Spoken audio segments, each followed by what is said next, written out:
Allahumma sholli sholatan kamilatan wa salim salaman. Dan dihadapkan kepada Musa. Ternyata Musa atas izin Allah Subhanahu wa taala dia milih bara api. Milih bara, dimakan bara tersebut di mulutnya fakana fi lisanihi habasa, maka lisannya, kalau bahasa sekarang apa ya, bahasa itu kalau habsa kan terkunci, lidahnya jadi cadel. Cintailah produk-produk Indonesia gitu Pak, kayak begitulah ya. Ngomongnya susah. Ini mempromosikan barang Indonesia tapi yang ngomong nggak bisa bahasa Indonesia.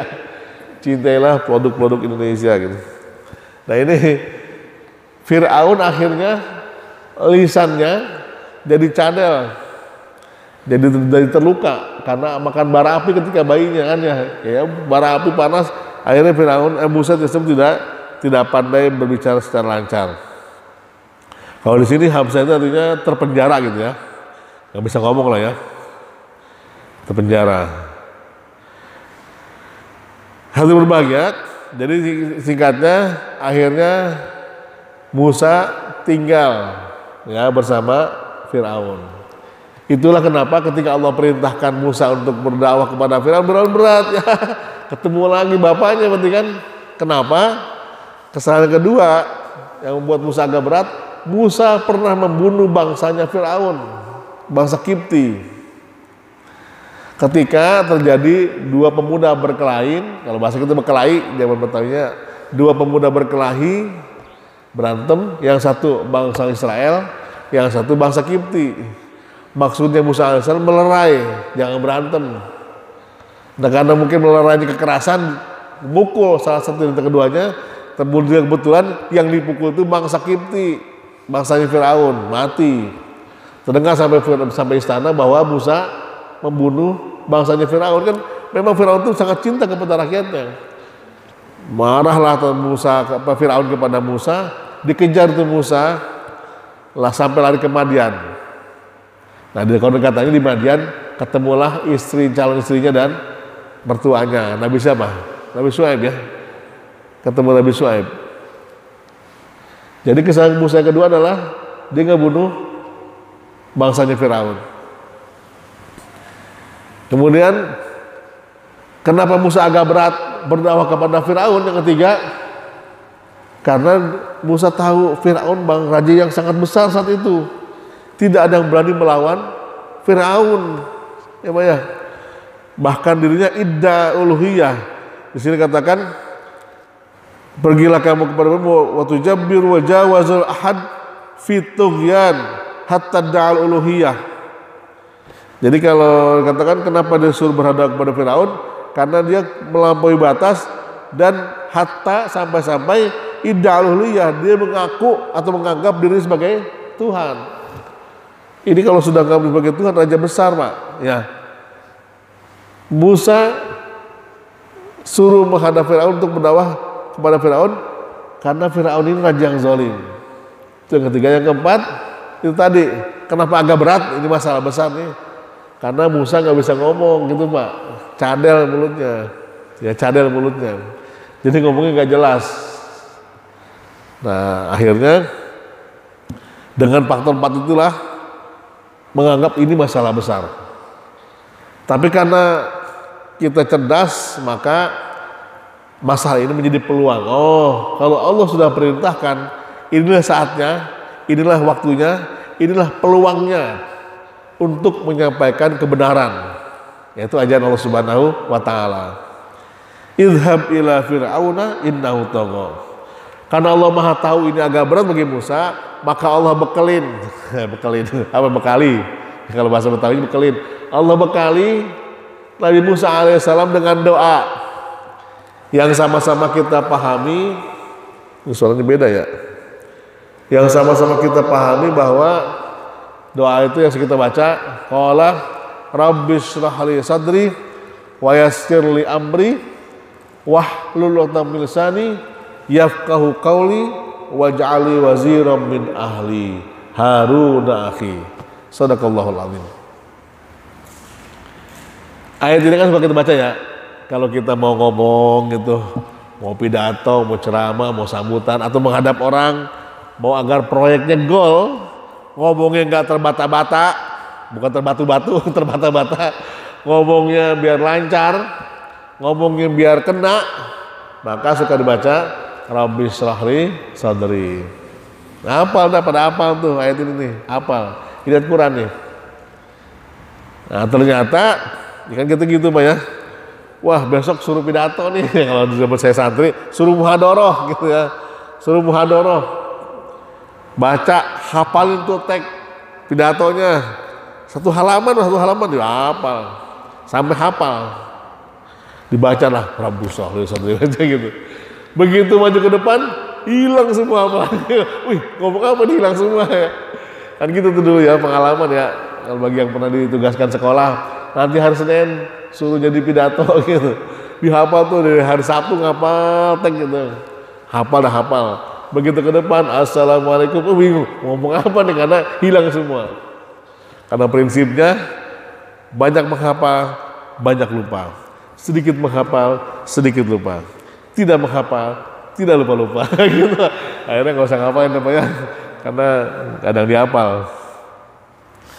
Nah akhirnya Allah bekelin nih Musa alaihissalam untuk menghadap kepada Firaun.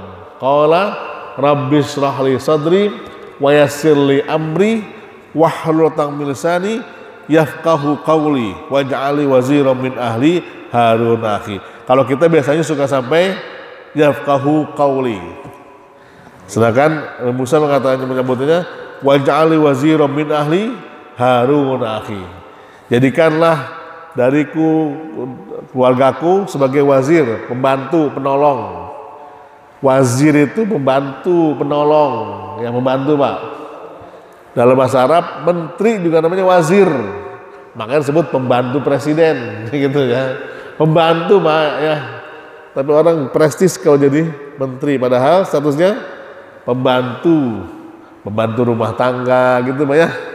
Pembantu presiden sama pembantu, cuma bedanya pembantu yang ono gajinya gede gitu, pembantu yang ini rumah tangga gaji kecil. Sekarang sedang digodok undang-undang pembantu rumah tangga loh Pak. Pembantu rumah tangga wajib dapat BPJS, wajib dapat tunjangan hidup, wajib dapat gitu atau kalau saya ada undang-undang yang baru lagi digodok nih, undang-undang IRT, IRT apa PRT, pembantu rumah tangga. Nanti sebutnya bukan pembantu lagi. Sudah profesi.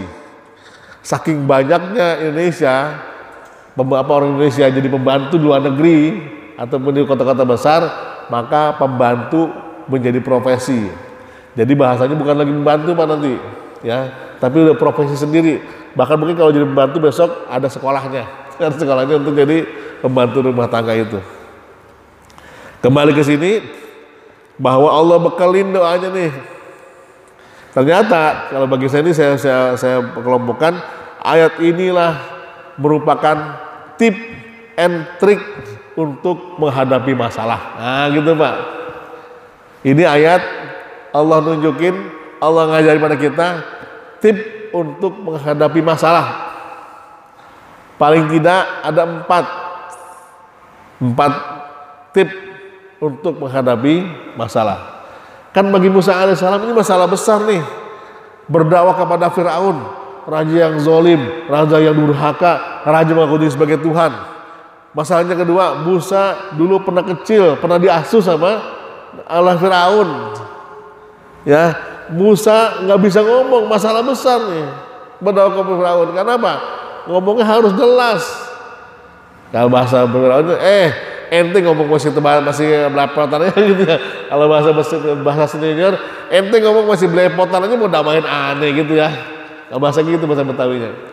Nah ini masalah besar nih bagi Musa alaihissalam. Tapi ternyata Allah bekelin nih ayatnya. Rabbi shrahli sadri. Yang pertama, tip menghadapi masalah. Yang pertama adalah alishrah fi sadri, lapang dada. Ya. Lapang dada menghadapi masalah. Yang pertama harus lapang dada. Ketika menghadapi masalah dihadapi dengan galau, dengan stres, tambah stres. Yang membuat kita stres kadang-kadang bukan masalahnya, sikap kita menghadapi masalah itu yang membuat stres. Maka diingatkan untuk menghadapi masalah yang pertama adalah, maka yang pertama tipnya lapang dada, nerima bahwa ini sudah garisan, sudah takdir Allah Subhanahu wa taala, qadarullah. Begini masalahnya. Ya, lapang dada tidak bisa dilakukan bagi siapa-siapa saja yang tidak dekat dengan Allah Subhanahu wa taala. Wa man a'radu an dzikri fa innalahu ma'isyatan donka. Oh. Kata Allah, barang siapa yang enggan atau berpaling dari mengingatku dan berzikir kepadaku, kata Allah, fa innalahu ma'isyatan donka, maka dia hidupnya sempit, nyesek, empet, enek. Nah, itu kenapa? Karena jarang zikir sama Allah, jauh dari Allah Subhanahu wa taala. Ya.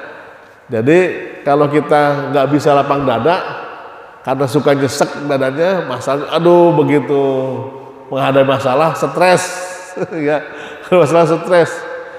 Orang stres tandanya ada yang enek nggak bisa makan, ada yang begitu stres doyan makan, gitu. Saya mah kalau stres makan banyak, emang doyan makan, gitu, doyan makan. Jadi kalau orang mau menghadapi masalah, maka yang pertama nerima ini sudah qadarullah, sudah takdir Allah, sudah suratan takdir. Terimain dulu, lapang dada menerima masalah. Jangan dihadapi dengan kegalauan. Tamat. Yang kedua, wa yassir li amri, dan mudahkanlah segala urusanku. Artinya apa? Menghadapi masalah, lihatlah dari yang mudah-mudah. Mudah ini mah bisa. Gampang ini mah. Bisa ini selesai. Gitu Pak. Jangan gitu menghadapi masalah. Aduh masalah besar. Susah nih kayak ini, susah nih. Kalau sudah pikiran susah, susah. Ya, kalau sugesti sudah susah, susah. Maka lihatlah dari yang paling mudah. Atau bahasa kita, mulailah penyelesaian dari yang paling mudah. Ataulah anggaplah ini masalah yang mudah. Jangan disusah-susahin, jangan disulit-sulitin, karena itu bukan penyelesaian. Penyelesaian kedua adalah mari kita selesaikan dari yang paling mudah. Kata Aisyah, karena Rasulullah SAW khayyar amrayni, kalau bahasa kita adalah Rasulullah SAW itu ketika memilih dua urusan, Rasul milih yang paling aisar, yang paling mudah. Jadi ketika dihadapkan dua pilihan, Rasul cari yang paling mudah, gitu Pak. Ya, pilihannya yang paling mudah, bukan yang paling sulit. Wah hebat, paling sulit enggak. Rasul paling mudah carinya. Dua pilihan yang kalau dihadapkan dua pilihan, maka Rasul mana yang paling mudah pilihannya nih? Ya, mau datang kemana nih? Mau datang ke sini apa ke sini? Mana jalan yang paling mudah nih gitu ya? Yang paling mudah dulu. Ini pilihannya, makanannya mau makan sate ayam atau mau makan tempe, gitu ya. Pilihnya mana Pak? Itu pilihannya tergantung. Kalau nanti kolesterol jangan makan sate, gitu ya. Makan tempe. Jangan salah, makan tempe juga bisa ningkatin darah.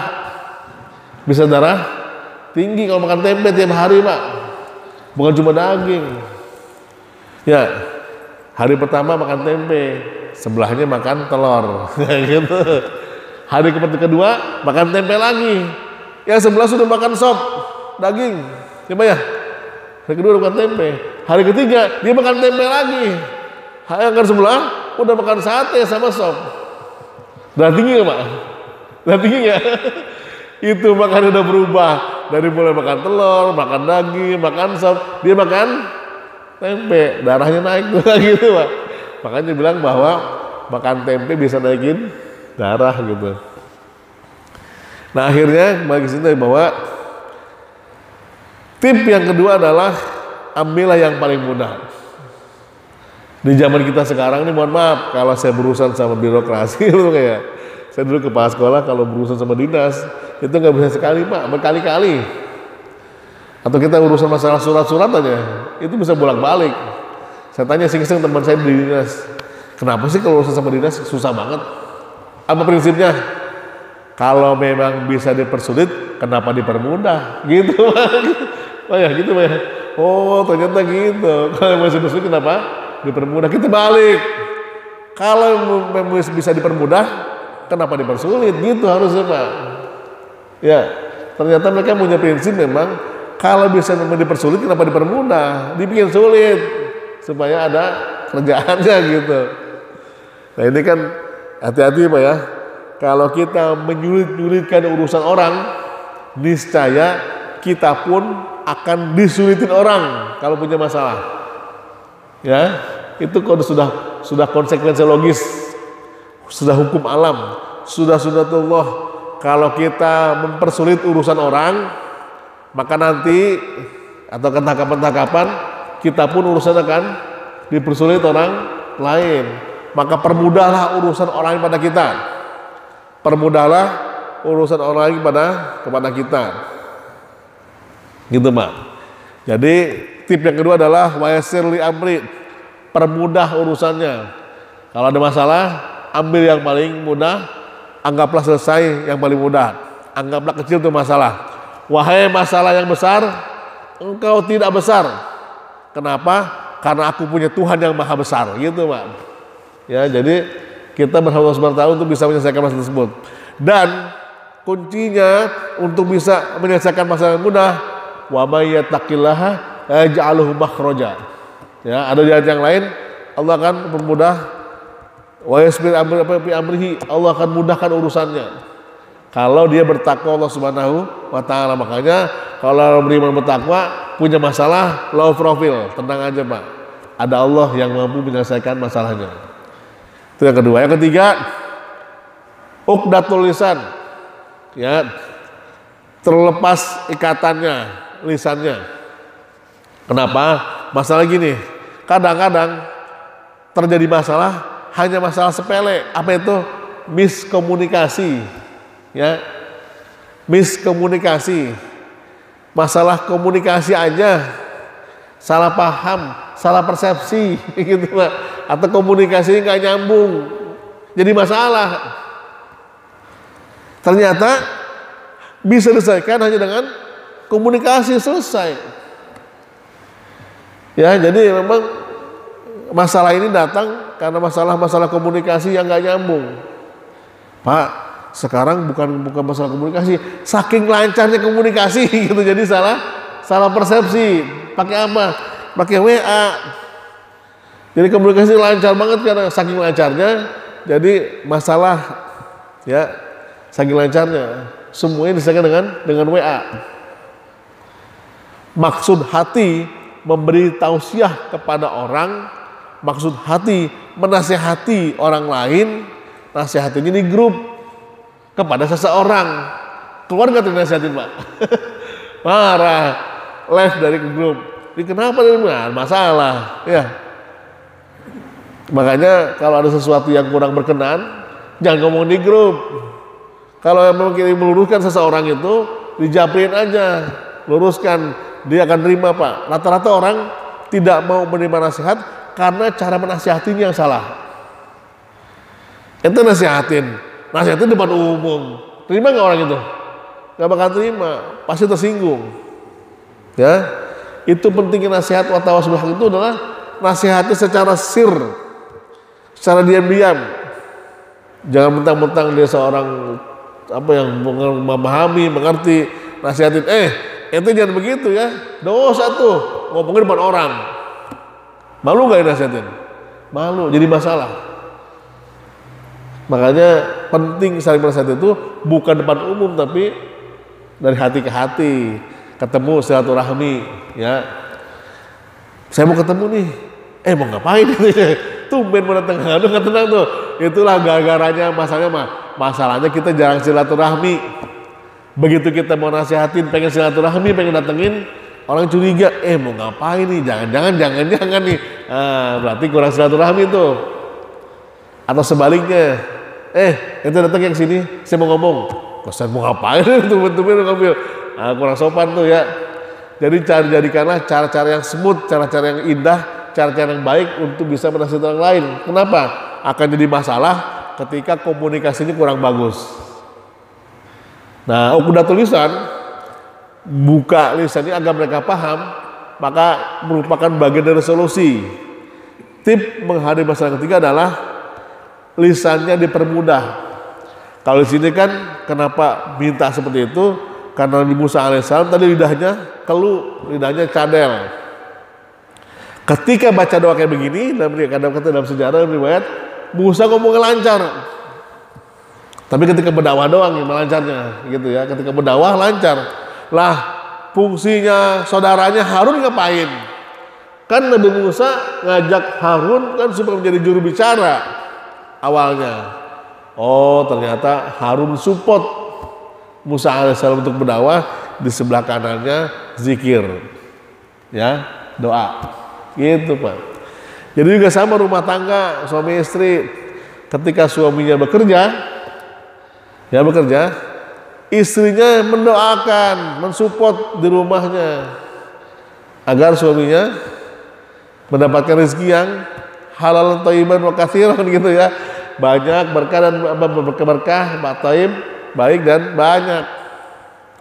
Makanya logikanya semakin banyak yang doain semakin bagus. Paham Pak? Nggak paham, nggak paham ya. Jadi kalau seorang istri supportingnya dalam mendoakan suaminya bekerja gitu ya, semakin banyak yang doain semakin bagus gitu. Baik. Jadi yang ketiga adalah lisannya dibukakan agar mudah dalam menyelesaikan masalah. Yang keempat, waj'ali waziram min ahli, kata Musa itu. Jadikanlah keluargaku sebagai penolong. Artinya apa? Menghadapi masalah nggak bisa sendirian, harus bareng-bareng sama-sama. Sama dalam rumah tangga menghadapi masalah suami istri Pak. Jangan cuma suami doang, jangan cuma istri doang. Nanti masalahnya nggak selesai. Bareng-bareng ada masalah. Ya, ini juga kita punya masalah masjid karena kita sebuah keluarga besar, sama-sama yuk. Kan katanya kalau berat sama dipikul, ringan sama dijinjing. Ayo kita sama-sama. Kenapa? Karena itu tip yang keempat adalah waj'ali waziram min ahli. Jadikanlah keluargaku sebagai penolong. Sekali Nabi Musa alaihissalam, sehebat Nabi Musa alaihissalam, beliau nggak bisa berdakwah sendirian. Tetap ada yang nolongin. Nabi Isa alaihissalam punya hawariyun, ya, murid-muridnya jumlah 12 orang itu 11 sebetulnya, 12 satu mengkhianatnya. Sebagai pembantunya Nabi Isa alaihissalam. Rasulullah berdakwah nggak sendirian dengan para sahabat-sahabatnya yang jumlah juga banyak.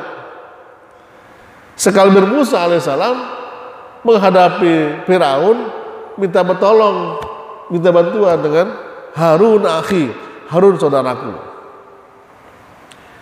Jadi tim keempat menghadapinya bareng-bareng ya, nggak sendirian.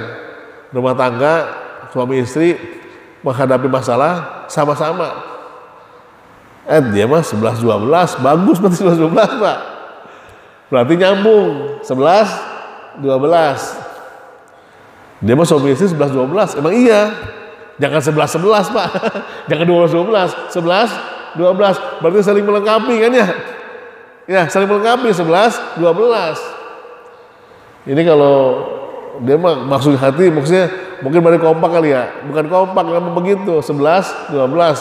Dia mah suami istri 11-12, iya bagus berarti. Jangan 11-11, itu LGBT namanya gitu, ya 11-12 sampai 12-12 gitu ya. Maka ini menjadi sebuah tip yang keempat adalah kalau menghadapi masalah suami istri, kalau perlu anak dilibatin dia sama-sama. Ini badai besar, kapal besar, suami sebagai nahkoda, istri sebagai asisten nahkoda, anak-anak sebagai awak kapalnya sama-sama, ya, untuk bisa menyelesaikan semua masalah. Hadirin berbahagia, itu 4 tip ya. Jadi kalau bahasa Qurannya menghadapi masalah. Ini quote yang terakhir nih. Ada handphone nggak? Bikin status. Ini naruhnya terbalik Pak, harusnya miring nih. Kalau begini kecil gambarnya. Penting kan nih? Orang orang konyol sering membuat masalah. Orang kerdil membesarkan masalah. Orang biasa membicarakan masalah. Orang besar mengatasi masalah. Orang bijak bersyukur dengan masalah. Orang cerdas melihat peluang dari masalah. Orang beriman naik derajat karena masalah. Masalah bukan masalah. Masalahnya adalah bagaimana sikap kita menghadapi masalah. Karena hidup ini adalah rangkaian dari masalah-masalah. Kita harus menjadi solusi dari berbagai macam masalah. Jadilah prinsipnya seperti pegadaian, menghadapi masalah tanpa masalah. Ya, aku qouli hadza, wassalamualaikum warahmatullahi wabarakatuh.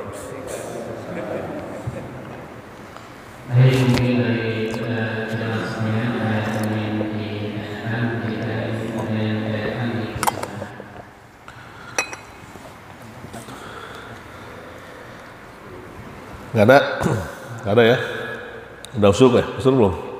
Udah waktu suruk, mari kita tutup dengan doa. Semoga apa yang kita ngajiin pada pagi hari ini mendapatkan kebermanfaatan, keberkahan, dan yang hadir di sini Allah kasih keberkahan. Allah panjangkan umurnya, usianya, kesehatannya, keberkahan rezekinya, keberkahan rumahnya, keberkahan anak-anaknya, menjadi keluarga sakinah mawaddah warahmah, anak-anak saleh dan salehah semuanya, dan insya Allah yang hadir